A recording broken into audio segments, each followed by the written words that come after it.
আজ আমার জীবনের ছোট্ট ছোট্ট কিছু গল্প বলবো আপনাদের সাথে। জীবনের মতো রান্না শুরু হয় 1 চামচ পানি থেকে। পানি ফুটতে শুরু করলে যেমন ধীরে ধীরে বুদবুদ ওঠে, তেমনি আমাদের স্বপ্নও ধীরে ধীরে প্রাণ পায়। প্রতিটা মশলায় প্রতিটা স্বাদ সব মিলে একটা ভিন্ন গল্প বলে। ঠিক যেমন মানুষ আলাদা, কিন্তু একসাথে হলে তৈরি হয় একটা সুন্দর সমাজ। আর রান্নার প্রতিটা ধাপে লুকিয়ে থাকে সেই মিলবন্ধন শিক্ষা। ধৈর্য ধরে যে মানুষ শেষ পর্যন্ত অপেক্ষা করে, সেই আসল স্বাদ পায়। যেমন আমরা চেষ্টা চালিয়ে গেলে আল্লাহ আমাদের সঠিক সময় তার নিয়ামত দেন। রান্নার শেষ মুহূর্তে এই সুন্দর ঠিক তেমনই এক দাওয়াতে তৈরি হয় মিষ্টি ফলের রস, তাই না?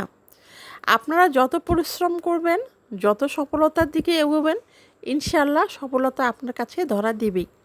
আর আপনি যদি ঘরে বসে থাকেন, ঘরে বসে ভাবেন যে সফলতা আপনার পিছনে দৌড়াবে, এটা কিন্তু কখনোই না, তাই না? আমি যে লুডসটা রান্না করতেছি, এখানে কিন্তু আমার অনেক পরিশ্রম আছে। আপনারা যে আমার ভিডিওটা দেখতেছেন, ভাবতেছেন এটা তো কোনো ব্যাপারই না, এটা তো আমরাও পারি, এরকম রান্না তো আমিও করি। আরে ভাই, কথা তো সেইটা না।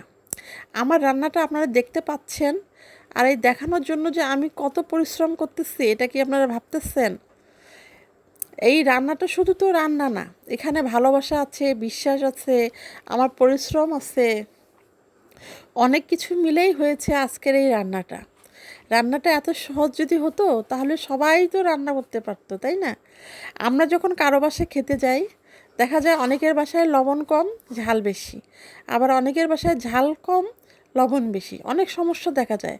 আবার অনেকের মনে হয় যে না, ওর বাসায় খাবো না, ওর রান্না আমার পছন্দ না, কেমন জানি দেখাচ্ছে। আসলে এইটাই তো হচ্ছে মূল কথা। এক একজনের ভাবনা চিন্তা এক এক রকম, এক একজনকার দৌড় চিন্তা আরেক রকম। তাই আমার মতো আমি, তার মতো সে, কারো মতো কেউ হইতে পারে নাই, তাই না?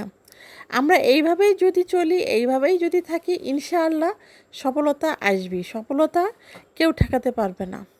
আজকে যে আমার লুডুসের পিছনে কত গল্প আছে, কত কাহিনী আছে, আপনারা তো এইটা কেউ জানবেন না, কেউ বোঝারও চেষ্টা করবেন না।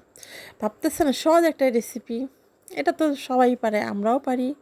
ঠিক তেমনি সবার কাজ সবার দ্বারা হয় না, সবার সফলতা দেখে কেউ আফসোসও করাটা ঠিক না। কারণ সফলতা দেখে যদি আপনি আফসোস করেন, তাহলে কি হলো?